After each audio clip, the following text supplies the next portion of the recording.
Hello everyone. നമ്മളിന്ന് discuss ചെയ്യാൻ പോകുന്നത് 5ാം ക്ലാസ്സിലെ പീപ്പിൾ ബൈ ദ പീപ്പിൾ എന്ന സോഷ്യൽ സയൻസിലെ ചാപ്റ്ററാണ്. പീപ്പിൾ എന്നാൽ എന്താണ്? ജനങ്ങൾ. People by the people. അപ്പം നിങ്ങൾ ചാനൽ സബ്സ്ക്രൈബ് ചെയ്തിട്ടില്ലെങ്കിൽ സബ്സ്ക്രൈബ് ചെയ്തേക്കുക. നമുക്ക് ചാപ്റ്റർ നോക്കാം. ആദ്യം എന്താണ്? ഒരു ന്യൂസ് റിപ്പോർട്ടാണ് നൽകിയിരിക്കുന്നത്. Heated discussion on development, student friendly parliament provides A novel experience. അപ്പോൾ കുട്ടികളെ ചേർത്ത് ഒരു പാർലമെൻറ്റ് ഉണ്ടാക്കി, ഒരു പഞ്ചായത്തിൽ നിന്ന് കുറച്ച് തിരഞ്ഞെടുത്ത കുട്ടികളെ ചേർത്ത് ഒരു പാർലമെൻറ്റ്, സ്റ്റുഡൻറ്റ് പാർലമെൻറ്റ് ഉണ്ടാക്കി. എന്നിട്ട് അതിൽ വന്ന ഒരു ഡിസ്കഷനെ പറ്റിയുള്ള ഒരു ന്യൂസ് റിപ്പോർട്ടാണത്. മഞ്ചാടിമല. ഏത് പഞ്ചായത്തിലാണ്? മഞ്ചാടിമലയിൽ. The student parliament consisting of selected children of the panchayat's members attracted public attention. Many demands like the construction of footpath, slab cover to the drains, controlling stray dog menace, installing street lights, devising garbage disposal scheme and making parks were raised in the parliament. എന്തൊക്കെയാണ് അവിടെ discuss ചെയ്തത്? Footpath വേണമെന്നും നടക്കാനായിട്ടൊരു footpath ഉണ്ടാകണമെന്നും റോഡിൻ്റെ സൈഡിൽ, അതുമാത്രമല്ല drainage ഒക്കെ ഇല്ലേ അതൊക്കെ കവർ ചെയ്യാനായിട്ട് സ്ലാബുകൾ ഇടണം. അല്ലെങ്കിൽ കുട്ടികളായിരുന്നാലും മുതിർന്നവരായിരുന്നാലും ഡ്രെയിനേജിൽ വീണു പോകാനുള്ള ചാൻസസ് ഉണ്ട്. അതുപോലെ തന്നെ സ്ട്രേ ഡോഗ് നമ്മൾ കണ്ടിട്ടുണ്ട്, റോഡിലെല്ലാം അലങ്ങി തിരിഞ്ഞ് നടക്കുന്ന നായ്ക്കൾ, അവരെ കൺട്രോൾ ചെയ്യാനും. അതുപോലെ തന്നെ സ്ട്രീറ്റ് ലൈറ്റ് ഇടണം. അതുപോലെ എന്താണ്, ഈ ഗാർബേജുകൾ, വേസ്റ്റ് ഡിസ്പോസ് ചെയ്യാനായിട്ട് പ്രത്യേക സംവിധാനങ്ങൾ ഉണ്ടായിരിക്കണം. ഇതൊക്കെയാണ് അവരെന്ന് ഡിസ്കസ് ചെയ്തത്. അതുപോലെ തന്നെ കുട്ടികളാണ്, അപ്പോൾ അവർക്ക് എന്താണ് ഇഷ്ടം? പാർക്ക് ഇഷ്ടമാണ്. അപ്പോൾ അതുപോലെ തന്നെ പാർക്ക് എല്ലാം ഉണ്ടായിരിക്കണം എന്നും അവർ ഡിസ്കസ് ചെയ്തു. The Panchayat President inaugurated the meeting. President assured that the demands put forward by the student-friendly parliament would be discussed in the next governing body meeting. അപ്പോൾ പഞ്ചായത്ത് പ്രസിഡൻ്റാണ് ഇത് ഉദ്ഘാടനം ചെയ്തതും പഞ്ചായത്ത് പ്രസിഡൻറ്റിൻ്റെ നേതൃത്വത്തിലുമാണ് ഈ സ്റ്റുഡൻറ്റ് ഫ്രണ്ട്ലി പാർലമെൻറ്റ് നടന്നതും. പഞ്ചായത്ത് മെമ്പറെ എൻഷുർ ചെയ്തു ഇവർ ഈ മുന്നോട്ട് വെച്ച കാര്യങ്ങളെല്ലാതും നടപ്പിലാക്കാൻ ശ്രമിക്കുമെന്ന്. നിങ്ങൾ എഴുതിക്കേ, എന്തിനെയൊക്കെ പറ്റിയാണ് അവരവിടെ ഡിസ്കസ് ചെയ്തത്? What demands regarding the developmental activities of panchayat did the children raise. അപ്പോൾ പഞ്ചായത്തിൽ എന്തെല്ലാം മാറ്റങ്ങൾ കൊണ്ടുവരണമെന്നാണ് ആ കുട്ടികൾ പറഞ്ഞത്? വേസ്റ്റ് ഡിസ്പോസൽ ഉണ്ടായിരിക്കണം, ഡ്രെയിനേജ് സിസ്റ്റം ഉണ്ടായിരിക്കണം, അതുപോലെ തന്നെ ഡ്രെയിനേജിന് മുകളിൽ സ്ലാബ് ഇടണം, പാർക്കുകൾ ഉണ്ടാക്കണം, ഫുട്പാത്ത് ഉണ്ടാക്കണം. ഇതൊക്കെയല്ലേ അവരവിടെ ഡിസ്കസ് ചെയ്തത്? അപ്പോൾ അതെല്ലാം അവിടെ എഴുതി ചേർക്കുക. നോക്കിയേ, കുറച്ച് ന്യൂസ് റിപ്പോർട്ടുകൾ അല്ലെങ്കിൽ ന്യൂസിൻ്റെ ഹെഡ്ലൈൻസ് ഒക്കെ തന്നിട്ടുണ്ട്. The panchayat intervened solution to shortage of drinking water. അപ്പോൾ പഞ്ചായത്ത് എന്തിൽ ഇടപെട്ടു? കുടിവെള്ളം ഷോർട്ടേജ് ഉണ്ടായതിനെ പറ്റിയുള്ള പ്രശ്നത്തിൽ പഞ്ചായത്ത് ഇടപെട്ടു. അതായത് കുടിവെള്ളം കിട്ടാനില്ലാത്ത അവസ്ഥയിൽ. അടുത്ത, service of doctors will be ensured every day at primary health centres. Panchayat president. അപ്പോൾ പഞ്ചായത്ത് പ്രസിഡന്റ് എന്ത് പറഞ്ഞു? പ്രൈമറി ഹെൽത്ത് സെൻറ്ററിൽ ഡോക്ടറിൻ്റെ സർവീസുകൾ എല്ലാ ദിവസവും ഉണ്ടെന്ന് ഉറപ്പുവരുത്തും. അടുത്ത് നോക്കിയേ, the councillor assured that the proposal raised in the ward assembly would be considered on priority basis. Councillor ഉറപ്പ് നൽകി വാർഡ് അസംബ്ലിയിൽ മുന്നോട്ട് വെച്ച കാര്യങ്ങളെല്ലാം ഓരോന്നും അതിന് പ്രയോറിറ്റിയിൽ ഏതിനാണ് മുൻഗണന എന്ന അടിസ്ഥാനത്തിൽ നടപ്പിലാക്കുമെന്ന്. അടുത്ത് നോക്കിയേ, കംപ്ലീറ്റ് ഇലക്ട്രിഫിക്കേഷൻ അനൗൺസ്മെൻറ്റ് സൂൺ. അതായത് എല്ലാവർക്കും ഇലക്ട്രിസിറ്റി കിട്ടും എന്ന് ഉറപ്പുവരുത്തും എന്നുള്ള ഒരു ന്യൂസാണത്. Problem of garbage on the road side.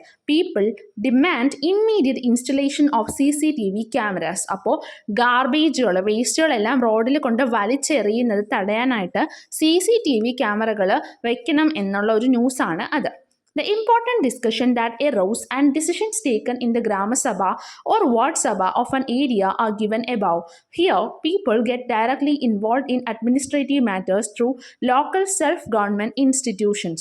അപ്പോൾ ഒരു ഗ്രാമസഭയിൽ അല്ലെങ്കിൽ ഒരു വാർഡ് സഭയിൽ എടുത്ത തീരുമാനങ്ങളാണ് ഇവിടെ ഈ ന്യൂസ് റിപ്പോർട്ടായിട്ട് കൊടുത്തിരിക്കുന്നത്. അപ്പോൾ നമുക്കിതിലൂടെ എന്ത് മനസ്സിലാക്കാം? ജനങ്ങളാണ് തീരുമാനം എടുക്കുന്നത്. എന്തിലൂടെ? ലോക്കൽ സെൽഫ് ഗവൺമെൻറ് ഇൻസ്റ്റിറ്റ്യൂഷനിലൂടെ. അതായത് ഒരു വാർഡ്, ഒരു പഞ്ചായത്ത്, ഇവിടെയെല്ലാം ഓരോ മീറ്റിംഗ്സ് നടക്കുമ്പോൾ ജനങ്ങൾ തന്നെയാണ് ഓരോന്ന് തീരുമാനിക്കുന്നത്. അപ്പോൾ ഇതെല്ലാം കൃത്യമായി നടക്കുന്നു എന്ന് ഉറപ്പുവരുത്താൻ മാത്രമാണ് ജനങ്ങളുടെ തന്നെ ഒരു റെപ്രസെൻറ്റേറ്റീവ് അവിടെ ഉള്ളത്. അതായത് ജനങ്ങളിൽ നിന്ന് തിരഞ്ഞെടുക്കപ്പെട്ട ഒരു വ്യക്തിയാണ് ഇതെല്ലാം ശരിയായി നടക്കുന്നുണ്ട് എന്ന് ഉറപ്പുവരുത്തുന്നത്. അടുത്ത് നമ്മൾ ഡിസ്കസ് ചെയ്യാൻ പോകുന്നത് എന്താണ് ഡെമോക്രസി അല്ലെങ്കിൽ ജനാധിപത്യം എന്നാണ്. ജനാധിപത്യം എന്ന് നിങ്ങൾ ന്യൂസിലൊക്കെ കേട്ടിട്ടുണ്ടാകും. അപ്പോൾ അതെന്താണെന്നാണ് നമ്മളിപ്പോൾ നോക്കാനായിട്ട് പോകുന്നത്. The system in which the people themselves or their elected representatives make decision on administrative matters is called democracy. Democracy എന്ന് പറയുമ്പോൾ ജനങ്ങൾ നേരിട്ടോ അല്ലെങ്കിൽ അവർ തിരഞ്ഞെടുക്കപ്പെട്ട ഒരു വ്യക്തി, അതായത് പഞ്ചായത്ത് പ്രസിഡന്റ് എന്ന് പറയുമ്പോൾ ഒരു പഞ്ചായത്തിലെ മുഴുവൻ ജനങ്ങളും ഒരു വോട്ടിലൂടെയൊക്കെ തിരഞ്ഞെടുക്കുന്ന ഒരു വ്യക്തിയാണ് പഞ്ചായത്ത് പ്രസിഡന്റ്. അപ്പോൾ പഞ്ചായത്ത് പ്രസിഡന്റിലൂടെ ഓരോ കാര്യങ്ങൾ, ഭരണപരമായ ഓരോ കാര്യങ്ങൾക്ക് തീരുമാനങ്ങൾ എടുക്കുന്നതിനെയാണ് ഡെമോക്രസി എന്ന് പറയുന്നത്. അതായത് ഒരു എക്സാമ്പിൾ പറയുകയാണെങ്കിൽ, ഇപ്പോൾ ഒരു പഞ്ചായത്തുണ്ട്, ആ പഞ്ചായത്തിലെ റോഡെല്ലാം വളരെ മോശമാണ്. എന്നാൽ അവിടെയുള്ള ജനങ്ങൾ പഞ്ചായത്ത് പ്രസിഡന്റിനോട് പോയി ഈ റോഡിൻ്റെ കാര്യങ്ങൾ നേരിട്ട് അറിയിക്കും, അല്ലെങ്കിൽ അവർ തന്നെ പോയി ഒരു പരാതി നൽകും. അങ്ങനെ പിന്നീട് റോഡ് പണി വീണ്ടും പുനരാരംഭിക്കും. അങ്ങനെ റോഡ് പണി നന്നായിട്ട് പോകുന്നു. അപ്പോൾ അവിടെ തീരുമാനം എടുത്തത് ആരാണ്? റോഡ് പണിയെല്ലാം നടക്കണമെന്ന് തീരുമാനമെടുത്ത ആരാണ്? പഞ്ചായത്ത് പ്രസിഡന്റും അതോടൊപ്പം ആ നാട്ടിലെ ജനങ്ങളും ചേർന്നാണ്. മനസ്സിലായോ? അപ്പോൾ അവിടെ നമുക്ക് ലോക്കൽ സെൽഫ് ഗവൺമെൻറ് ഇൻസ്റ്റിറ്റ്യൂഷൻസ് എന്താണെന്ന് നോക്കാം. The local self government institution include the 3-tier panchayat system such as gram panchayat, block panchayat and district panchayat in rural areas and also municipalities and corporations in urban areas. Local self government institutions എന്ന് പറയുമ്പോൾ ഒരു ഗ്രാമപ്രദേശങ്ങളിലാണെങ്കിൽ അതൊരു 3-tier panchayat സിസ്റ്റമാണ്. അതായത് ഗ്രാമപഞ്ചായത്ത്, block panchayat, district panchayat, ഇങ്ങനെ 3 തലങ്ങളിലാണ് local self government institutions ഗ്രാമപ്രദേശങ്ങളിലുള്ളത്. എന്നാൽ നമ്മളൊരു സിറ്റിയിലേക്ക് പോയാൽ അവിടെ മുനിസിപ്പാലിറ്റി, കോർപ്പറേഷൻ, ഇതൊക്കെയാണ് self government institutions. Local self government institutions എന്നത് സിറ്റിയിലും അതുപോലെ തന്നെ ഗ്രാമപ്രദേശത്തും വ്യത്യസ്തമാണ്. 2 കോട്ട്സ് ഉണ്ട്, അത് വായിച്ചേ. Democracy is the government of people, by the people, for the people. ജനാധിപത്യം എന്നാൽ ജനങ്ങൾക്ക് വേണ്ടി ജനങ്ങൾ തന്നെ തീരുമാനിക്കുന്നതാണ് എന്നാണ് എബ്രഹാം ലിങ്കൺ അഭിപ്രായപ്പെട്ടത്. My notion of democracy is that under it the weakest should have the same opportunity as strongest. Mahatma Gandhi എന്താണ് പറഞ്ഞത്? ജനാധിപത്യം എന്നത് സ്ട്രോങ്ങസ്റ്റ് ആയിട്ടുള്ള ഒരു വ്യക്തിക്കും വീക്കസ്റ്റ് ആയിട്ടുള്ള ഒരാൾക്കും, അതായത് വളരെ ശക്തനായ ഒരാൾക്കും വളരെ ശക്തിയില്ലാത്ത വീക്കായിട്ടുള്ള ഒരാൾക്കും ഒരുപോലെയുള്ള ഓപ്പർച്യൂണിറ്റീസ് കിട്ടുന്നു, ഒരുപോലെ അവസരങ്ങൾ കിട്ടുന്നു, അവർക്ക് 2 പേർക്കും തുല്യ പ്രാധാന്യം ലഭിക്കുന്നു എന്നുള്ളപ്പോഴാണ് ജനാധിപത്യപരമായാണ് മുന്നോട്ട് പോകുന്നത് എന്ന് നമ്മൾ പറയുന്നത്. അപ്പോൾ ഒരിടത്ത് ഡെമോക്രസി ഉണ്ടെന്ന് നമുക്ക് പറയണമെങ്കിൽ അവിടെ സ്ട്രോങ്ങസ്റ്റ് ആയിട്ടുള്ള ഒരാൾക്കും വീക്കസ്റ്റ് ആയിട്ടുള്ള ഒരാൾക്കും ഒരേ പ്രാധാന്യം തന്നെ ഉണ്ടായിരിക്കണം. മനസ്സിലായോ? ഇവിടെ നോക്കിയേ, യൂറോപ്പിൻ്റെ മാപ്പ് നൽകിയിട്ടുണ്ട്. അപ്പോൾ അതിൽ ആരെയൊക്കെ മാർക്ക് ചെയ്തിട്ടുണ്ട്? എ എന്ന് മാർക്ക് ചെയ്തിരിക്കുന്നത് ഗ്രീസ് ആണ്, ബി എന്ന് മാർക്ക് ചെയ്തിരിക്കുന്നത് UK ആണ്. These countries have special features with regard to the origin of democracy. അപ്പോൾ ഡെമോക്രസി എങ്ങനെയാണ് ഉണ്ടായത് എന്നതിന് ഈ 2 രാജ്യങ്ങൾക്കും ഒരു ബന്ധമുണ്ട്. അതെന്താണെന്നാണ് അടുത്ത് നമ്മൾ നോക്കാനായിട്ട് പോകുന്നത്. The earlier form of democracy emerged at Athens in Greece. ഗ്രീസിൻ്റെ ക്യാപിറ്റലാണ് ഏതൻസ്. അപ്പോൾ ഏതൻസ് എന്ന് പറഞ്ഞ സ്ഥലത്താണ് ഡെമോക്രസി, ജനാധിപത്യം ആദ്യമായി തുടങ്ങിയത്. Although all classes of population were not included in the decision-making process of public affairs, Athens plays a crucial role in shaping the concept of democracy. അപ്പോൾ നമുക്ക് ഡെമോക്രസി എന്താണെന്ന് അറിയാം. ജനാധിപത്യം എന്ന് പറയുമ്പോൾ എല്ലാവരുടെ അഭിപ്രായത്തിനും വാല്യൂ ഉണ്ട്, എല്ലാവരുടെ അഭിപ്രായത്തിനും നമ്മൾ ഒരു പ്രാധാന്യം നൽകും എന്നതാണ്. അപ്പോൾ ഈ ഏതൻസിലെ എല്ലാവരുടെയും അഭിപ്രായത്തിന്, എല്ലാ ക്ലാസ്സിലുള്ള ജനങ്ങളുടെയും, അതായത് സമൂഹത്തിലെ പല തട്ടിലുള്ള ജനങ്ങളുടെയും എല്ലാവരുടെയും അഭിപ്രായം കണക്കിലെടുത്തില്ലെങ്കിൽ പോലും കുറച്ച് പേരുടെ എല്ലാ അഭിപ്രായങ്ങളൊക്കെ കണക്കിലെടുത്ത് ഏകദേശം ഒരു ജനാധിപത്യപരമായ സിസ്റ്റം ആദ്യമായി തുടങ്ങിയത് ഗ്രീസിലെ ഏതൻസിലാണ്. Today's concept of democracy started in England which is part of United Kingdom. ഇന്ന് നമ്മൾ കാണുന്ന തരത്തിലുള്ള ജനാധിപത്യം എന്ന കോൺസെപ്റ്റ് തുടങ്ങിയത് ആദ്യമായിട്ട് ഇംഗ്ലണ്ടിലാണ്. അപ്പോൾ ജനാധിപത്യം പോലൊരു സിസ്റ്റം ആദ്യമായി തുടങ്ങിയത് ഗ്രീസിലെ ഏതൻസിലാണ്. പക്ഷേ ഇന്ന് നമ്മൾ കാണുന്ന തരത്തിൽ എല്ലാവരുടെയും അഭിപ്രായം കണക്കിലെടുത്തൊരു സിസ്റ്റം തുടങ്ങിയത് ഇംഗ്ലണ്ടിലാണ്. The system of election, representative government and parliament were all formed in England. അപ്പോൾ ഇംഗ്ലണ്ടിലാണ് ഇന്ന് നമ്മൾ കാണുന്നത് പോലെ ആദ്യമായിട്ട് വോട്ട്, അതായത് ഇലക്ഷനൊക്കെ നടത്തി ജനങ്ങൾ തന്നെ തിരഞ്ഞെടുക്കുന്നതും റെപ്രസെൻറ്റേറ്റീവ് ഓഫ് ഗവൺമെൻറ്, അതായത് ഗവൺമെൻറ്റിൻ്റെ ഒരു റെപ്രസെൻറ്റേറ്റീവ്, ഒരു പ്രതിനിധി ഉണ്ടായതുമെല്ലാം ആദ്യമായിട്ട് ഇംഗ്ലണ്ടിൻ്റെ കോൺസെപ്റ്റ് ആയിരുന്നു അത്. പാർലമെൻറ്റ്, ഇലക്ഷൻ, ഇതെല്ലാം ആദ്യമായി തുടങ്ങിയത് ഇംഗ്ലണ്ടിലാണ്. അപ്പോൾ ഇന്ന് നമ്മൾ കാണുന്ന ഡെമോക്രസി എന്ന് പറയുമ്പോൾ ഇതെല്ലാം ഉള്ളതാണ്. ഇലക്ഷനും അതുപോലെ തന്നെ പാർലമെൻറ്റും എല്ലാം. അപ്പോൾ അതെല്ലാം ആദ്യമായിട്ട് തുടങ്ങിയത് ഇംഗ്ലണ്ടിലാണ്. അപ്പോൾ മനസ്സിലായല്ലോ ഗ്രീസിൻ്റെയും ഇംഗ്ലണ്ടിലെയും കാര്യം. Find more details about Greece and England with the help of your teacher. അപ്പോൾ നിങ്ങൾ ഇനി കൂടുതൽ ഗ്രീസിനെയും ഇംഗ്ലണ്ടിനെയും പറ്റി മനസ്സിലാക്കുക. അവിടെ നമുക്ക് ആ കോളം നോക്കാം. The term democracy was first used by the ancient Greek historian Herodotus. അപ്പോൾ ഗ്രീക്ക് ഹിസ്റ്ററിയനായിട്ടുള്ള ഹെറഡോട്ടസ് ആണ് ആദ്യമായി ഡെമോക്രസി, ജനാധിപത്യം എന്ന ടേം ആദ്യമായിട്ട് ഉപയോഗിച്ചത്. The word democracy is derived from the Greek word demos meaning people and kratos power or rule which means power of people or rule of people. Democracy എന്ന വാക്ക് വന്നത് ഗ്രീക്ക് വേർഡ് ആയിട്ടുള്ള Deimos എന്നും ക്രേറ്റസ് എന്ന രണ്ട് വാക്കിൽ നിന്നാണ്. ഡീമോസ് എന്ന വാക്കിൻ്റെ അർത്ഥം പീപ്പിൾ, ജനങ്ങൾ എന്നാണ്. ക്രേറ്റസ് എന്ന് പറയുമ്പോൾ പവർ അല്ലെങ്കിൽ റൂൾ, ഭരണം എന്നാണ് ക്രേറ്റസിൻ്റെ അർത്ഥം വരുന്നത്. അപ്പോൾ എന്താണ് ഈ മൊത്തം വാക്കിൻ്റെ അർത്ഥം വരുന്നത്? പവർ ഓഫ് പീപ്പിൾ, ജനങ്ങളുടെ ശക്തി. റൂൾ ഓഫ് പീപ്പിൾ, ജനങ്ങളുടെ ഭരണം. ഇങ്ങനെ ജനങ്ങളുടെ ശക്തി എന്നോ ജനങ്ങളുടെ ഭരണം എന്നോ അർത്ഥം വരുന്ന വാക്കാണ് ഡെമോക്രസി. ഇനി നമ്മൾ ഡിസ്കസ് ചെയ്യുന്നത് എന്താണ് ഗ്രാമസഭ എന്നാണ്.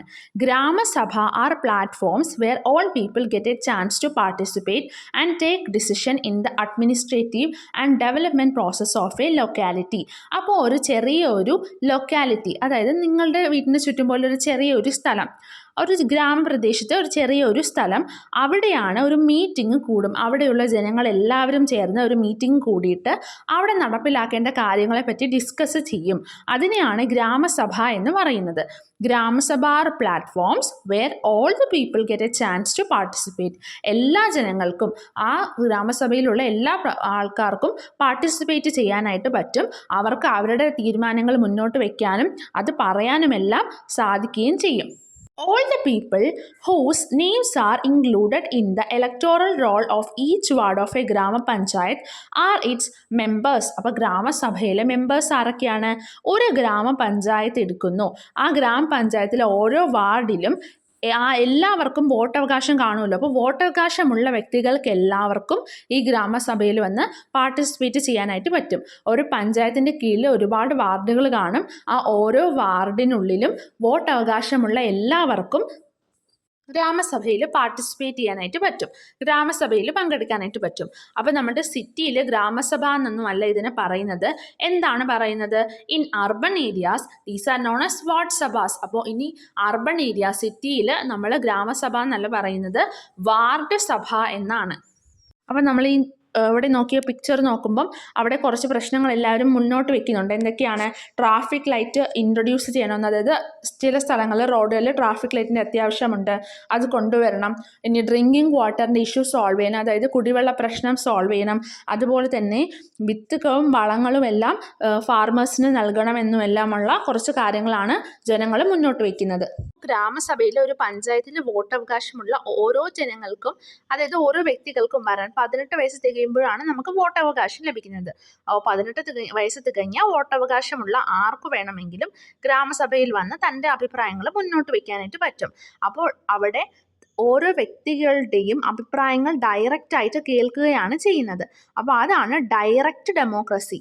ഡയറക്റ്റ് ഡെമോക്രസിയുടെ മറ്റൊരു പേരാണ് പാർട്ടിസിപ്പേറ്ററി ഡെമോക്രസി എന്ന് പറയും. അപ്പോൾ അതെന്താണ് ഡയറക്റ്റ് ഡെമോക്രസി അല്ലെങ്കിൽ പാർട്ടിസിപ്പേറ്ററി ഡെമോക്രസി എന്ന് പറയുമ്പോൾ? ഓരോ വ്യക്തിക്കും മുന്നോട്ട് വന്ന് ഡയറക്റ്റ്ലി തൻ്റെ അഭിപ്രായങ്ങൾ മുന്നോട്ട് വയ്ക്കാനായിട്ട് പറ്റും. ഭരണപരമായ കാര്യങ്ങളിൽ ഓരോരുത്തരുടെ ഒപ്പീനിയൻസ് ഡയറക്റ്റ്ലി അങ്ങ് പറയാനായിട്ട് പറ്റും. അത് സാധാരണ പോസിബിൾ ആവുന്നത് വളരെ കുറച്ച് ജനങ്ങൾ മാത്രമുള്ള, ലെസ് പോപ്പുലേഷനുള്ള, കുറച്ച് ജനസംഖ്യ മാത്രമുള്ള ഇടങ്ങളിലാണ്. ഒരുപാട് ജനങ്ങളുള്ള ഇടങ്ങളിൽ എല്ലാവരുടെയും ഒപ്പീനിയൻസ് കേൾക്കാനായിട്ട് അങ്ങനെ ഒരുപാട് ജനങ്ങളുള്ള സ്ഥലങ്ങളിൽ സാധിക്കില്ല. അപ്പം നമ്മളിപ്പോൾ അവിടെ പിക്ചറിൽ കാണുന്നത് ഒരു ലെജിസ്ലേറ്റീവ് അസംബ്ലിയാണ്. അപ്പോൾ ലെജിസ്ലേറ്റീവ് അസംബ്ലി എന്താണ്? നിങ്ങൾ ഈ MLA എന്നൊക്കെ കേട്ടിട്ടില്ലേ? MLA എന്താണ്? Member of legislative assembly. Legislative assembly എന്ന് പറയുമ്പോൾ ഒരുപാട് MLAമാർ ചേർന്ന് നടത്തുന്ന മീറ്റിംഗ് ആണ് ലെജിസ്ലേറ്റീവ് അസംബ്ലി എന്ന് പറയുന്നത്. നമുക്ക് 140 കോൺസ്റ്റിറ്റ്യുവൻസീസ്, അതായത് 140 മണ്ഡലങ്ങളാണ് കേരളത്തിലുള്ളത്. കോൺസ്റ്റിറ്റ്യുവൻസി എന്ന് പറയുമ്പോൾ മണ്ഡലം. ഈ ഓരോ മണ്ഡലത്തിൽ നിന്നും ഓരോ MLAകൾ ജയിക്കും. വോട്ട് ചെയ്തിട്ട് തന്നെയാണ് ജനങ്ങൾ തിരഞ്ഞെടുക്കപ്പെടുകയാണ് ചെയ്യുന്നത് ഈ MLAമാരെ. ഓരോ മണ്ഡലത്തിലുമുള്ള ജനങ്ങൾ വോട്ട് ചെയ്ത് MLAനെ തീരുമാനിക്കും. എന്നിട്ട് എന്ത് ചെയ്യും? MLA ആ ഓരോ മണ്ഡലത്തിനെ റെപ്രസെൻറ്റ് ചെയ്തുകൊണ്ട് ലെജിസ്ലേറ്റീവ് അസംബ്ലിയിൽ പാർട്ടിസിപ്പേറ്റ് ചെയ്യും. മനസ്സിലായോ? അപ്പോൾ നമുക്ക് കേരളത്തിൽ 140 മണ്ഡലങ്ങളുണ്ട്. ആ 140 മണ്ഡലങ്ങളിൽ നിന്നും ഓരോ MLAമാരുണ്ട്. ആ ഓരോ MLAമാരുമാണ് ലെജിസ്ലേറ്റീവ് അസംബ്ലി നിയമസഭയിൽ പാർട്ടിസിപ്പേറ്റ് ചെയ്യുന്നത്, പങ്കെടുക്കുന്നത്. എന്നിട്ട് ഈ ഓരോ MLAമാരും അവരവരുടെ മണ്ഡലത്തിലെ പ്രശ്നങ്ങൾ അവിടെ ബോധിപ്പിക്കും. അപ്പോൾ അവിടെ ഒരു സ്പീക്കറൊക്കെ ഉണ്ടായിരിക്കും ഇതിനെ എല്ലാത്തിനെയും നിയന്ത്രിക്കാനും മോഡറേറ്റ് ചെയ്യാനും ഒക്കെ. അപ്പോൾ മനസ്സിലായല്ലോ? ഇവിടെ ജനങ്ങൾ നേരിട്ട് പോയി നിയമസഭയിൽ പോയി തൻ്റെ പ്രശ്നങ്ങൾ പറയുകയല്ല ചെയ്യുന്നത്. ജനങ്ങൾ തിരഞ്ഞെടുക്കപ്പെട്ട MLAയിലൂടെയാണ് ഓരോ മണ്ഡലത്തിലെയും പ്രശ്നങ്ങൾ നിയമസഭയിൽ പറയുന്നത്. അപ്പോൾ ഇവിടെ ഓരോ ജനങ്ങളും ഡയറക്റ്റ്ലി പോകുന്നില്ല നിയമസഭയിലേക്ക്. അപ്പം നമ്മൾ നേരത്തെ പറഞ്ഞതുപോലെ ഇതൊരു ഡയറക്റ്റ് ആയിട്ടുള്ള ഒരു പ്രോസസ്സ് അല്ല. കേരള ലെജിസ്ലേറ്റീവ് അസംബ്ലിയെ പറ്റി നോക്കാം. Kerala legislative assembly is the legislative അല്ലെങ്കിൽ law making body of state of Kerala. കേരളത്തിൻ്റെ ഒരു ലോ മേക്കിംഗ്, ലോ എന്ന് പറഞ്ഞാൽ എന്താണ്? നിയമങ്ങൾ. മേക്കിംഗ് എന്ന് പറഞ്ഞാൽ ഉണ്ടാക്കുക. ഒരു നിയമനിർമ്മാണ സമിതിയാണ് കേരള ലെജിസ്ലേറ്റീവ് അസംബ്ലി. അപ്പോൾ അതിൻ്റെ ഹെഡ്ക്വാർട്ടേഴ്സ് ഉള്ളത് തിരുവനന്തപുരത്താണ്. Travancore legislative council established in 1888, Sri Moolam Rajya Sabha established in 1904 and Tirukochi Legislative Assembly of 1949 were the pioneers of the Kerala Legislative Assembly. അപ്പോൾ പണ്ട് നമ്മൾ കാണുന്നത് പോലെ ഓരോ മണ്ഡലങ്ങളൊന്നും പണ്ട് രാജഭരണ കാലത്ത് ഉണ്ടായിരുന്നില്ല. അപ്പോൾ പണ്ടത്തെ കാലത്ത് ട്രാവൻകൂർ ലെജിസ്ലേറ്റീവ് കൗൺസിൽ അത് 1888 തുടങ്ങിയത്. അതുപോലെ തന്നെ ശ്രീ മൂലം പ്രജാസഭ ഇൻട്രൊഡ്യൂസ് ചെയ്തത് 1904 തുടങ്ങിയത്. അതുപോലെ തിരുക്കൊച്ചി ലെജിസ്ലേറ്റീവ് അസംബ്ലി 1949 തുടങ്ങിയത്. അപ്പോൾ ഇതൊക്കെയായിരുന്നു പണ്ടുണ്ടായിരുന്നത്. ഇന്ന് കാണുന്ന പോലെ ഒന്നും ആയിരുന്നില്ല പണ്ടത്തെ system. First session of Kerala legislative assembly were held in 27 April 1957. അപ്പോൾ ആദ്യത്തെ കേരള ലെജിസ്ലേറ്റീവ് അസംബ്ലി എന്നാണ് തുടങ്ങിയത്? 27 ഏപ്രിൽ 1957 തുടങ്ങിയത്. 27 April of every year is observed as legislative assembly day. അപ്പോൾ അന്ന് തുടങ്ങിയത് കൊണ്ട് തന്നെ 27 ഏപ്രിൽ എല്ലാ വർഷത്തെയും ഏപ്രിൽ 27 ലെജിസ്ലേറ്റീവ് അസംബ്ലി ഡേ ആയിട്ടാണ് സെലിബ്രേറ്റ് ചെയ്യുന്നത്. അപ്പോൾ നമുക്ക് നോക്കാം. നമ്മൾ നേരത്തെ പറഞ്ഞു ഡയറക്റ്റ് ആയിട്ട് പാർട്ടിസിപ്പേറ്ററി എന്ന് പറഞ്ഞിരുന്നു. അതായത് ഓരോ മനുഷ്യരും ഗ്രാമസഭയിൽ പോയിട്ട് തൻ്റെ അഭിപ്രായങ്ങൾ പറയുന്നു. പക്ഷേ ലെജിസ്ലേറ്റീവ് അസംബ്ലി വരുമ്പോൾ അങ്ങനെയല്ല, MLAയിലൂടെയാണ് കാര്യങ്ങൾ ബോധിപ്പിക്കുന്നത്. അപ്പം നമുക്ക് ഡയറക്റ്റ് ആയിട്ടും റെപ്രസെൻറ്റേറ്റീവ്സിലൂടെയും അതായത് തിരഞ്ഞെടുക്കപ്പെട്ട വ്യക്തികളിലൂടെയും നമ്മുടെ അഭിപ്രായങ്ങൾ നമുക്ക് ഭരണപരമായ കാര്യങ്ങളിൽ കൊണ്ടുവരാനായിട്ട് നമുക്ക് 2 വഴിയുണ്ട്. ഒന്നുകിൽ ഡയറക്റ്റ് ആയിട്ട് അല്ലെങ്കിൽ ഇൻഡയറക്റ്റ് ആയിട്ട് നമുക്ക് തിരഞ്ഞെടുക്കപ്പെട്ട റെപ്രസെൻറ്റേറ്റീവ്സിലൂടെ. ഇൻഡയറക്റ്റ് ഡെമോക്രസി അല്ലെങ്കിൽ റെപ്രസെൻറ്റേറ്റീവ് ഡെമോക്രസി എന്താണെന്നാണ് നമ്മൾ നോക്കാൻ പോകുന്നത്. അതിനു മുമ്പ് നമുക്ക് ഓർത്ത് നോക്കാം. ഡയറക്റ്റ് ഡെമോക്രസി എന്ന് പറഞ്ഞാൽ എന്താണ്? ഓരോ വ്യക്തികളുടെയും അഭിപ്രായത്തിന് വാല്യൂ കൊടുത്തുകൊണ്ടുള്ള ഒരു ഡെമോക്രാറ്റിക് സിസ്റ്റമാണ് ഡയറക്റ്റ് ഡെമോക്രസി. ഓരോരുത്തരുടെ അഭിപ്രായത്തിനും അവിടെ പ്രാധാന്യം നൽകിക്കൊണ്ട് സിസ്റ്റമാണ് ഡയറക്റ്റ് ഡെമോക്രസി. പക്ഷേ ഇൻഡയറക്റ്റ് ഡെമോക്രസി എന്ന് പറഞ്ഞാലോ ഇലക്റ്റഡ് റെപ്രസെൻറ്റേറ്റീവിലൂടെയാണ് ഇൻഡയറക്റ്റ് ഡെമോക്രസി വർക്ക് ചെയ്യുന്നത്. ജനങ്ങൾ തന്നെ തിരഞ്ഞെടുക്കപ്പെട്ട വ്യക്തികളായിരിക്കും അഡ്മിനിസ്ട്രേറ്റീവ് അഫയേഴ്സിൽ പങ്കെടുക്കുന്നത്. അപ്പോൾ നമുക്ക് നോക്കാം. ഇൻഡയറക്റ്റ് ഡെമോക്രസി അല്ലെങ്കിൽ റെപ്രസെൻറ്റേറ്റീവ് ഡെമോക്രസി എന്ന് പറഞ്ഞാൽ is a form of democracy in which representatives who are elected by the people rule on the behalf of the people. അപ്പോൾ ജനങ്ങൾ തന്നെ തിരഞ്ഞെടുക്കപ്പെട്ട വ്യക്തികളായിരിക്കും ജനങ്ങളുടെ ഭരണപരമായ കാര്യങ്ങളിലും അതുപോലെ തന്നെ മറ്റു കാര്യങ്ങളിലും എല്ലാം തീരുമാനങ്ങൾ എടുക്കുന്നത്. In countries with large population and geographical area like India, the practical way of governance is representative democracy. അപ്പോൾ ഒരുപാട് ജനസംഖ്യയുള്ള രാജ്യങ്ങളിലും സ്ഥലങ്ങളിലുമെല്ലാം റെപ്രസെൻറ്റേറ്റീവ് ഡെമോക്രസി അല്ലെങ്കിൽ ഇൻഡയറക്റ്റ് ഡെമോക്രസിയാണ് നടക്കുന്നത്. കാരണം എന്താണ്? ഡയറക്റ്റ് ഡെമോക്രസി ആണെങ്കിൽ ഓരോരുത്തരുടെയും അഭിപ്രായങ്ങൾ കണക്കിലെടുക്കണം. അപ്പോൾ ഒരുപാട് പേരുള്ള ഒരു രാജ്യത്ത് നോക്കുകയാണെങ്കിൽ അവിടെ ബെറ്റർ ആയിട്ടുള്ളത് ഇൻഡയറക്റ്റ് ഡെമോക്രസി അല്ലെങ്കിൽ റെപ്രസെൻറ്റേറ്റീവ് ഡെമോക്രസിയാണ്. നമ്മളൊരു ടേബിൾ കംപ്ലീറ്റ് ചെയ്യാനായിട്ട് പോവുകയാണ്. ഡയറക്റ്റ് ഡെമോക്രസിയും ഇൻഡയറക്റ്റ് ഡെമോക്രസി എന്ന് 2 കോളത്തിൽ നൽകിയിട്ടുണ്ട്.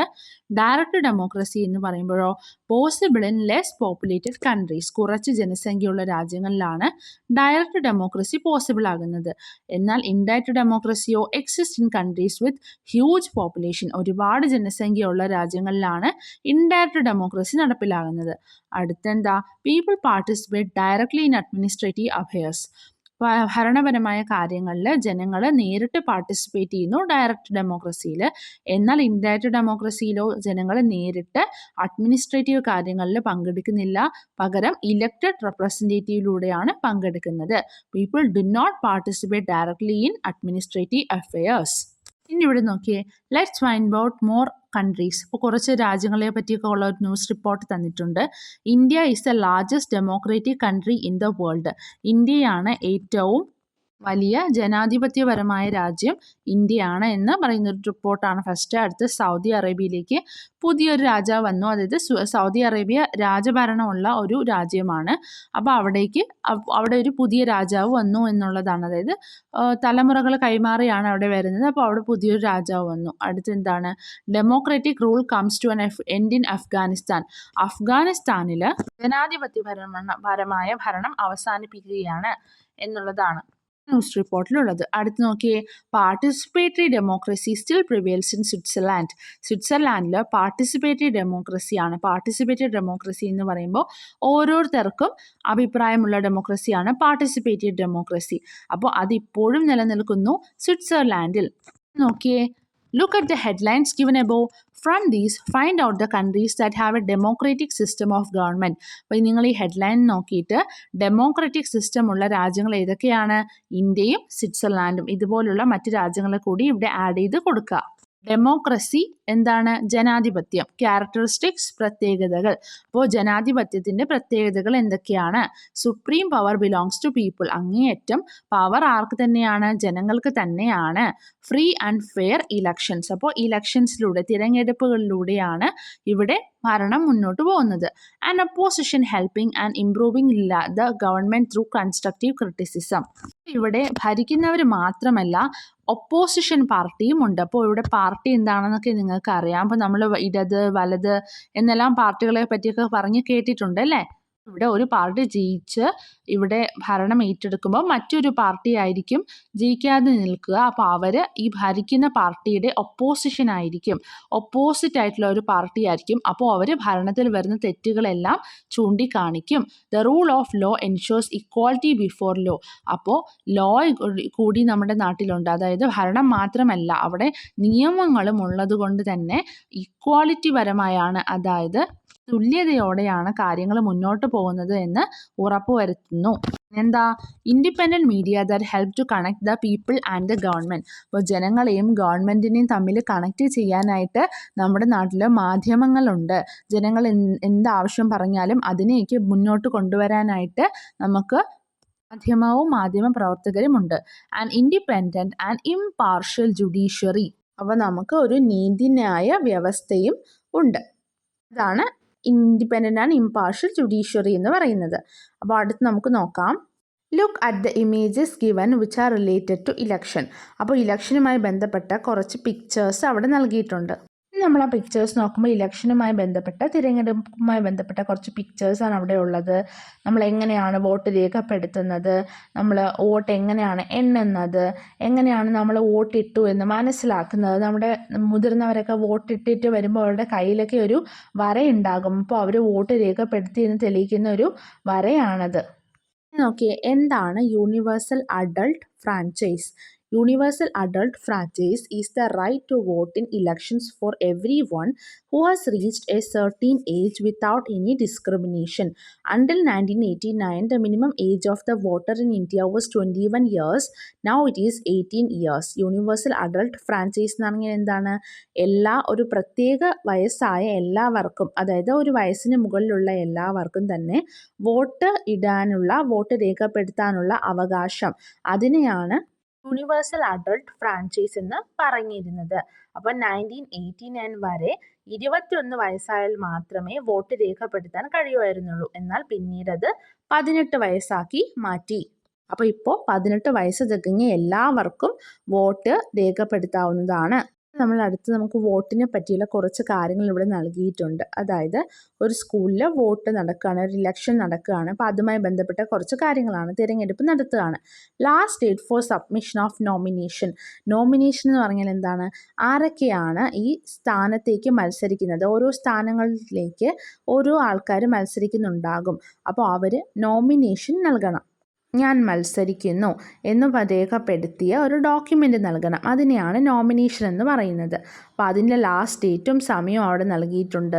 പിന്നെ അതിനെല്ലാം പരിശോധിക്കാനായിട്ട് ആൾക്കാരുണ്ടാകും. പിന്നെ നമ്മൾ സമർപ്പിച്ച നമ്മുടെ നോമിനേഷൻ നമുക്ക് വേണമെങ്കിൽ വിഡ്രോ ചെയ്യാം. അതായത് നമുക്ക് അതിനെ ക്യാൻസൽ ചെയ്ത് കളയാനായിട്ട് പറ്റും. Date of publication of the final list of candidates. അപ്പോൾ അവസാനം ആരൊക്കെയാണ് ഓരോ സ്ഥാനങ്ങളിലേക്ക് മത്സരിക്കുന്നത് എന്നുള്ളതാണ് ഒന്ന് റിലീസ് ചെയ്യും. അത് കഴിഞ്ഞ് ഡേറ്റ് ഓഫ് പോളിംഗ്, എന്നാണ് വോട്ട് രേഖപ്പെടുത്തേണ്ടതെന്ന ദിവസം നിശ്ചയിക്കും. അത് കഴിഞ്ഞിട്ടോ വോട്ടുകൾ എണ്ണി തിട്ടപ്പെടുത്തും. എന്നിട്ട് എന്ത് ചെയ്യും? പിന്നെയാണ് ജയിച്ചു എന്നും തോറ്റു എന്നെല്ലാം നമ്മൾ മനസ്സിലാക്കുന്നത് വോട്ടെണ്ണലിലൂടെയാണ്. എന്നിട്ട് പിന്നീട് ജയിച്ചവരുടെ ഒരു പാർലമെൻറ്റ് വിളിച്ചു കൂട്ടി. അതൊക്കെയാണ് സ്കൂളിലെ പാർലമെൻറ്റ് തിരഞ്ഞെടുത്ത പ്രൊസീജിയറാണ് ഇവിടെ നൽകിയിരിക്കുന്നത്. എങ്ങനെയാണ് സ്കൂളിൽ ഇലക്ഷൻ നടത്തി പാർലമെൻറ്റ് രൂപപ്പെടുത്തിയെന്നുള്ള. അപ്പോൾ ഇതിൽ എന്തൊക്കെയാണുള്ളത്? ഇലക്ഷൻ്റെ നോട്ടിഫിക്കേഷൻ വരും. ഇങ്ങനെയൊരു ആരൊക്കെയാണ് എന്തൊക്കെയാണ് എന്ന ഡേറ്റുകളെല്ലാം വരുന്നതാണ് നോട്ടിഫിക്കേഷൻ എന്ന് പറയുന്നത്.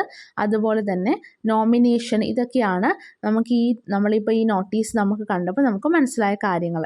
അപ്പോൾ നോക്കി, ഇലക്ഷൻ എന്ന് പറയുമ്പോൾ പല പല സ്റ്റേജസിലൂടെ കടന്നു പോകും. ആ ഓരോ സ്റ്റേജസാണ് ഇവിടെ നൽകിയിരിക്കുന്നത്. Appointment of election officers. അപ്പോൾ ഇലക്ഷൻ ഓഫീസേഴ്സിനെ ആദ്യം തീരുമാനിക്കും. എന്നിട്ട് ഇലക്ഷൻ ഇന്ന ഡേറ്റിനാണ്, ഇന്ന ദിവസങ്ങളിലാണ് ഇതെല്ലാം നടക്കാൻ പോകുന്നത് എന്നുള്ള ഒരു നോട്ടിഫിക്കേഷൻ പുറത്തേക്ക് വരും, ഒരു നോട്ടീസ് വരും. അതിനുശേഷമാണ് സ്ഥാനാർത്ഥികളെല്ലാം തൻ്റെ നോമിനേഷൻ സമർപ്പിക്കുന്നത്. Submission of nomination. Scrutiny of nomination. എന്നിട്ടോ നോമിനേഷൻ സൂക്ഷ്മ പരിശോധന നടത്തും. Withdrawal of nomination. അപ്പോൾ സമർപ്പിച്ച നോമിനേഷൻ സ്ഥാനാർത്ഥികൾക്ക് തന്നെ വിഡ്രോ ചെയ്യാവുന്നതാണ്, ക്യാൻസൽ ചെയ്യാവുന്നതാണ്.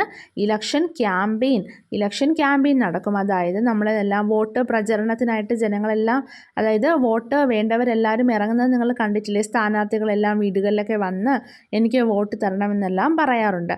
അതാണ് ഇലക്ഷൻ ക്യാമ്പയിൻ. പിന്നെ വോട്ട് ഇടുന്ന ദിവസത്തെയാണ് പോളിംഗ് എന്ന് പറയുന്നത്. പിന്നീട് വോട്ട് എണ്ണി റിസൾട്ടുകളെല്ലാം ഡിക്ലെയർ ചെയ്യുന്നു. Why do we conduct elections നമ്മൾ എന്തിനാണ് നടത്തുന്നത്? Governments are formed. അപ്പോൾ ഇലക്ഷൻ നടത്തിയാണ് ഗവൺമെൻറ് രൂപപ്പെടുത്തുന്നത്. All are represented. അപ്പോൾ എല്ലാവർക്കും റെപ്രസെൻറ്റേറ്റീവ്സ് ഉണ്ടായിരിക്കും ഇലക്ഷനിൽ. റെപ്രസെൻറ്റേറ്റീവ്സ് എന്ന് പറഞ്ഞാൽ എന്താണ്? തിരഞ്ഞെടുക്കപ്പെട്ട വ്യക്തികൾ അല്ലെങ്കിൽ എല്ലാവരെയും പ്രതിനിധീകരിക്കുന്നവർ ഉണ്ടായിരിക്കും. എല്ലാ ജാതിയിലും എല്ലാ മതത്തിലും എല്ലാ കാസ്റ്റിലുമുള്ളവരെല്ലാവരും പ്രതിനിധീകരിക്കുന്ന ആൾക്കാരെല്ലാവരും തന്നെ ഉണ്ടായിരിക്കും. Rulers are moulded. അപ്പോൾ എങ്ങനെ ഭരിക്കുന്നവരെ തന്നെ മോൾഡ് ചെയ്തെടുക്കുന്ന ഒരു പ്രോസസ്സാണ് ഇലക്ഷൻ എന്ന് പറയുന്നത്. ഇലക്ഷനിലൂടെ ജയിച്ച് കടന്നു വരിക എന്ന് പറയുന്നത് അത് നമുക്ക് ഭരിക്കേണ്ടവരെ മോൾഡ് ചെയ്തെടുക്കുന്നു ഒരു പ്രോസസ്സാണ്. Strengthens democracy. അപ്പോൾ ജനാധിപത്യത്തിനെ കൂടുതൽ ശക്തമാക്കുന്നു ഇലക്ഷൻസ്. Educates voters. അപ്പോൾ വോട്ടേഴ്സിന് അവരുടെ അഭിപ്രായങ്ങൾ എത്രമാത്രം വാല്യൂ ഉള്ളതാണെന്ന് കാണിച്ചു കൊടുക്കുന്ന ഒരു സിസ്റ്റം കൂടിയാണ് ഇലക്ഷൻസ്. കാരണം ഒരാളുടെ വോട്ടിൽ തന്നെ ഒരു റിസൾട്ടുകളെല്ലാം മാറി മറിയാനായിട്ട് കാരണമാകാം. Election commission of India. The duty of Election Commission of India is to conduct free and fair elections to the office of President, Vice President and members of Parliament and State Legislature. Who appoints the 3 members of Election Commission of India including the Chief Election Commissioner. അപ്പോൾ ശരിയായ elections ആണ് നടക്കുന്നത് എന്ന് ഉറപ്പുവരുത്താനായിട്ട് ഉള്ള ഒരു സിസ്റ്റമാണ് election commission എന്ന് പറയുന്നത്. ഇന്ത്യയുടെ പ്രസിഡൻ്റാണ് ഇലക്ഷൻ കമ്മീഷനിലെ 3 മെമ്പേഴ്സിനെയും നിയമിക്കുന്നത്. ആ 3 മെമ്പേഴ്സിൽ ഒരാൾ ആരാണ്? ചീഫ് ഇലക്ഷൻ കമ്മീഷണർ കൂടി ഉൾപ്പെടുന്ന 3 പേരാണ്. അവരെ നിയമിക്കുന്നത് ആരാണ്? President of India. ഇന്ത്യയുടെ പ്രസിഡൻ്റാണ്. ഇനി നമുക്കിവിടെ ഒരു കാർട്ടൂൺ നോക്കാം. Democracy as a way of life. എങ്ങനെയാണ് ജനാധിപത്യം നമ്മുടെ ജീവിതത്തിൽ എങ്ങനെയാണ് ഉൾപ്പെടുന്നതെന്ന് നോക്കാം. നോക്കിയേ, അവിടുത്തെ ഒരു കുട്ടി ചോദിക്കുകയാണ്, നമ്മൾ ക്രിസ്മസ് വെക്കേഷന് നമുക്ക് എല്ലാവർക്കും ഒരു ട്രിപ്പ് പോയാലോ? അപ്പം അച്ഛൻ എന്ത് ചോദിക്കുകയാണ്? അതെ, പോകാം. നമുക്ക് എവിടെയാണ് പോകേണ്ടത്? അപ്പോൾ അമ്മ എന്ത് പറഞ്ഞു? നമുക്ക് എറണാകുളം പോകാം. പക്ഷെ ആ ചെറിയ പെൺകുട്ടിക്ക് എവിടെയാണ് പോകേണ്ടത്? മൂന്നാറാണ്. അപ്പോൾ അവൻ എന്ത് പറഞ്ഞു? എനിക്കും മൂന്നാർ പോകാൻ ഇഷ്ടമാണ്. അപ്പോൾ അച്ഛൻ എന്ത് പറഞ്ഞു? എന്നാൽ എനിക്കും എല്ലാവരും സമ്മതിക്കുകയാണെങ്കിൽ പോകാൻ ഇഷ്ടമാണ്. അപ്പോൾ അമ്മയും സമ്മതിച്ചു, ആ അനിയത്തിയും സമ്മതിച്ചു. അങ്ങനെ അവരെല്ലാവരും കൂടി എങ്ങോട്ടേക്ക് പോകാൻ തീരുമാനിച്ചു? മൂന്നാറിലേക്ക് പോകാൻ തീരുമാനിച്ചു. എന്താണ് ഇവിടെ ജനാധിപത്യത്തിൻ്റെ റോള്? അപ്പോൾ അവിടെ എന്താണ് ജനാധിപത്യം? നോക്കിയേ, അവരുടെ എല്ലാവരുടെ അഭിപ്രായങ്ങൾക്കും വാല്യൂ ഇല്ലേ? എല്ലാവരുടെ അഭിപ്രായം കണക്കിലെടുത്താണ് മൂന്നാർ പോകാമെന്ന് അവസാനം തീരുമാനിച്ചത്. അപ്പോൾ അത് തന്നെയാണ് ഡെമോക്രസി. അതായത് എല്ലാവരുടെ അഭിപ്രായത്തിനും നമ്മൾ വില നൽകുന്നു. Democracy is possible in the family when decisions are taken by considering everyone's opinions. അപ്പോൾ എല്ലാവരുടെ അഭിപ്രായങ്ങളും കണക്കിലെടുത്ത് തീരുമാനങ്ങൾ എടുക്കുന്നതാണ് ഡെമോക്രസി. സ്കൂളിലെ ഡെമോക്രസി നോക്കാം. ടീച്ചർ പറയുകയാണ്, എല്ലാവരും നമ്മൾ സ്റ്റഡി ടൂർ പോകാൻ തീരുമാനിക്കുകയാണ് എല്ലാവരും കൂടി. അപ്പോൾ എല്ലാവരും അവർക്ക് പോകാൻ ഇഷ്ടമുള്ള സ്ഥലങ്ങൾ പറയാനായിട്ട് പറയുകയാണ്. അപ്പോൾ ഓരോരുത്തർ ഇങ്ങനെ പറയുകയാണ്, water theme park, museum, Thekkady, അവിടെ എല്ലാം ഇങ്ങനെ ഓരോരുത്തർ പറയുകയാണ്. അപ്പോൾ ടീച്ചർ എന്ത് പറഞ്ഞു? Well then let's organise A trip covering all these places. അപ്പോൾ നമുക്ക് ഈ എല്ലാ പ്ലേസസും ഉൾപ്പെടുന്ന രീതിയിൽ ഒരു ട്രിപ്പ് ഓർഗനൈസ് ചെയ്യാമെന്ന് പറയുകയും എല്ലാവരും സമ്മതിക്കുകയും ചെയ്യുന്നു. ഈ സ്കൂളിൽ നോക്കിയേ, എല്ലാവരെയും നമ്മൾ ലൈനിൽ നിർത്തി അസംബ്ലി നടത്തുന്നതും എല്ലാവർക്കും അസംബ്ലിയിൽ പങ്കെടുക്കണം എന്നുള്ളത് മസ്റ്റാണല്ലേ. അപ്പോൾ എല്ലാവരും അവിടെ ഉണ്ടായിരിക്കണം, എല്ലാവരെയും കണക്കിലെടുക്കുന്നു. അതുപോലെ തന്നെ സ്കൂൾ ബസ്സിൽ കയറാൻ നേരത്തും എന്താണ്, എല്ലാവർക്കും ആൺകുട്ടികൾക്കും പെൺകുട്ടികൾക്കും എല്ലാവർക്കും തുല്യ സ്ഥാനം നൽകിയാണ് സ്കൂൾ ബസ്സിലും ഉറപ്പാക്കുന്നത്, സീറ്റ് ഉറപ്പാക്കുന്നത് അല്ലേ. അപ്പോൾ സ്കൂളിലെ ഡെമോക്രസി എന്താണ്? Democracy in school is ensured when children's opinion and interest are taken in to consideration and equal opportunities and equality are ensured to them. അപ്പോൾ സ്കൂളിലെ ഡെമോക്രസി ഉറപ്പാക്കുന്നത് എങ്ങനെയാണ്? എല്ലാ കുട്ടികളുടെയും അഭിപ്രായങ്ങളും താല്പര്യങ്ങളെല്ലാം കണക്കിലെടുക്കുകയും എല്ലാവർക്കും തുല്യമായ അവസരങ്ങൾ നൽകുകയും ചെയ്യുമ്പോഴാണ് സ്കൂളുകളിൽ ഡെമോക്രസി ഉണ്ട് എന്ന് നമുക്ക് പറയാനായിട്ട് സാധിക്കുന്നത്. ഇനി നോക്കിയേ, ഡെമോക്രസി ഇൻ പബ്ലിക് പ്ലേസസിലെ ഡെമോക്രസിയെ പറ്റിയാണ്. Different situations in life are shown in the picture below. അപ്പോൾ താഴെ പല ലൈഫ് സിറ്റുവേഷൻസ് തന്നിട്ടുണ്ടല്ലേ. എന്താണ്? ആദ്യത്തെ പിക്ചറിൽ ഒരാൾ ഉറച്ച് ഫോൺ ചെയ്യുമ്പോൾ ബാക്കിയുള്ളവർക്ക് എല്ലാവർക്കും ബുദ്ധിമുട്ടുണ്ടാക്കുന്നതാണ്. അപ്പോൾ രണ്ടാമത്തെ പിക്ചറിൽ എന്താണ്? സീബ്ര ക്രോസിങ്ങിലൂടെ തന്നെ കുട്ടികൾ റോഡ് ക്രോസ് ചെയ്യുന്നതാണ്. മൂന്നാമത്തെ പിക്ചറിലോ വേസ്റ്റ് ബിന്നിൽ തന്നെ വേസ്റ്റ് കൊണ്ടിടുന്നതാണ്. നാലാമത്തെ പിക്ചറിലാണെങ്കിലോ വേസ്റ്റ് ചുമ്മാ വലിച്ചെറിയുന്നതുമാണ്. Keeping public places clean, respecting the interest of others and obeying public rules are all necessary for leading a democratic life. അപ്പോൾ നമ്മൾ ആദ്യത്തെ പിക്ചറിൽ കാണിച്ചിരിക്കുന്നത് ശരിയാണോ? അല്ല. അപ്പോൾ എന്താണ് നമ്മൾ ഡെമോക്രാറ്റിക് ലൈഫ് ലീഡ് ചെയ്യാനായിട്ട് നമ്മൾ ചെയ്യേണ്ടത്? Keeping public places clean. അപ്പോൾ നമ്മൾ പൊതു ഇടങ്ങൾ വൃത്തിയായി സൂക്ഷിക്കണം. അതുപോലെ തന്നെ മറ്റുള്ളവരുടെ ഇൻട്രസ്റ്റുകളെല്ലാം നമ്മൾ കണക്കിലെടുക്കണം, അതിനെ ബഹുമാനിക്കണം. അതുമാത്രമല്ല ഒബേയിങ് പബ്ലിക് റൂൾസ്. നമ്മളൊരു പബ്ലിക് പ്ലേസിൽ പോയാൽ, ഒരു പൊതു ഇടത്തിൽ പോയാൽ ബാക്കിയുള്ളവർക്കെല്ലാം ബുദ്ധിമുട്ടുണ്ടാക്കാത്ത രീതിയിൽ വേണം നമ്മൾ പെരുമാറാൻ. അവിടെയുള്ള റൂൾസുകളെല്ലാം നമ്മൾ പാലിക്കണം, നിയമങ്ങളെല്ലാം പാലിച്ച് വേണം നമ്മൾ ബിഹേവ് ചെയ്യാനായിട്ട്. നിങ്ങളൊരു ഡെമോക്രാറ്റിക് വേ ഓഫ് ലൈഫാണ്, നിങ്ങളൊരു ഡെമോക്രാറ്റിക് ആയിട്ടുള്ള ലൈഫാണ് ലീഡ് ചെയ്യുന്നത് നമുക്ക് എങ്ങനെ മനസ്സിലാക്കാം? My opinion is considered while making important decisions at home. അപ്പോൾ വീട്ടിൽ പ്രധാനമായ തീരുമാനങ്ങൾ എടുക്കുമ്പോൾ എൻ്റെ അഭിപ്രായങ്ങൾ ഉണ്ടെങ്കിൽ എസ് കൊടുക്കുക, ഇല്ലെങ്കിൽ നോ കൊടുക്കുക. Public places and public vehicles R kept clean. അപ്പോൾ പൊതുവിടങ്ങളും പൊതുവായ വെഹിക്കിൾസ് ഒക്കെ ഉണ്ടല്ലോ, നമ്മൾ KSRTC ബസ് പോലുള്ളവയെല്ലാം ക്ലീൻ ആയിട്ടാണ് സൂക്ഷിക്കുന്നത് എങ്കിൽ എസ് കൊടുക്കുക, ഇല്ലെങ്കിൽ നോ കൊടുക്കുക. I give my opinion when the destination four A study tour from school is chosen. അപ്പോൾ സ്കൂളിൽ നിന്ന് ഒരു സ്റ്റഡി ടൂർ പോകുന്നു എന്ന് പറയുമ്പോൾ എനിക്ക് പോകാൻ താല്പര്യമുള്ള സ്ഥലം പറയാറുണ്ട്. അങ്ങനെയാണെങ്കിൽ എസ് കൊടുക്കുക, ഇല്ലെങ്കിൽ നോ കൊടുക്കുക. പിന്നെ എന്താണ്? ട്രാവൽ ചെയ്യുന്ന സമയം I don't behave in a manner that causes difficulty to fellow passengers. മറ്റുള്ളവർക്ക് ബുദ്ധിമുട്ടുണ്ടാക്കുന്ന രീതിയിൽ ഞാൻ പെരുമാറാറില്ല. നമ്മൾ അങ്ങനെ ചെയ്യുന്നില്ലെങ്കിൽ എസ് കൊടുക്കുക, അങ്ങനെയാണ് നമ്മൾ ചെയ്യുന്നതെങ്കിൽ നോ കൊടുക്കുക. I follow traffic rules. ഞാൻ ട്രാഫിക് റൂൾസ് എല്ലാം പാലിക്കാറുണ്ട്. I have the freedom to study the subject I like. എനിക്കിഷ്ടമുള്ള സബ്ജക്റ്റ് പഠിക്കാനുള്ള സ്വാതന്ത്ര്യം ഉണ്ടെങ്കിൽ എസ് കൊടുക്കുക, ഇല്ലെങ്കിൽ നോ കൊടുക്കുക. I do not throw garbage in public places. പൊതു ഇടങ്ങളിൽ ഞാൻ ഗാർബേജ് ഒന്നും വലിച്ചെറിയാറില്ല, വേസ്റ്റ് ഒന്നും വലിച്ചെറിയാറില്ല. ചെയ്യാറില്ലെങ്കിൽ എസ് കൊടുക്കുക, ചെയ്യുന്നുണ്ടെങ്കിൽ നോ കൊടുക്കുക. Other than the elections of rulers, democracy needs to be practiced in all walks of life. The chief characteristics of democratic society is that it provides the freedom to choose one's food, clothing, profession, and also the liberty to express one's opinions. അപ്പോൾ ഒരു democratic society ആണ് എന്നുണ്ടെങ്കിലോ എല്ലാവർക്കും അവർ കഴിക്കുന്ന ഭക്ഷണവും അവരുടെ വസ്ത്രവും അവരുടെ ജോലിയും അതുപോലെ തന്നെ അവരുടെ ഫ്രീഡം എല്ലാം അവർക്ക് ഒപ്പീനിയൻസ് പറയാനുള്ള ഫ്രീഡം എല്ലാം ഉണ്ടായിരിക്കുന്ന തരത്തിൽ അവർ ജീവിക്കുമ്പോഴാണ് നമ്മൾ ഡെമോക്രാറ്റിക് സൊസൈറ്റി ആയി എന്ന് പറയുന്നത്. Democracy becomes meaningful when equal status, equal opportunity and equal right to resource are also provided to all. അപ്പോൾ ഡെമോക്രാറ്റിക് ആയി എന്ന് പറയുന്ന എപ്പോഴാണ് ഡെമോക്രസി മീനിങ് ഫുൾ ആവുന്നത്? എല്ലാവർക്കും ആണെന്നോ പെണ്ണെന്നോ അല്ലെങ്കിൽ എന്താണ് ജാതിപരമായിട്ടോ കാസ്റ്റ് പരമായിട്ടോ അങ്ങനെയൊന്നും വ്യത്യാസമില്ലാതെ എല്ലാവർക്കും ഒരേ അഭിപ്രായങ്ങൾ പറയാനുള്ള അവസരവും എല്ലാവർക്കും എന്തിനും ഒരേപോലുള്ള ഓപ്പർച്യൂണിറ്റി ഉള്ളപ്പോഴുമാണ് നമ്മൾ ഡെമോക്രാറ്റിക് ആയി എന്ന് നമുക്ക് മീനിങ് ഫുൾ ആയിട്ട് പറയാനായിട്ട് പറ്റുക. അപ്പോൾ ഇത്രയാണ് ഈ ചാപ്റ്ററിലുള്ളത്. എല്ലാവർക്കും മനസ്സിലായല്ലോ. അപ്പോൾ എല്ലാവരും സബ്സ്ക്രൈബ്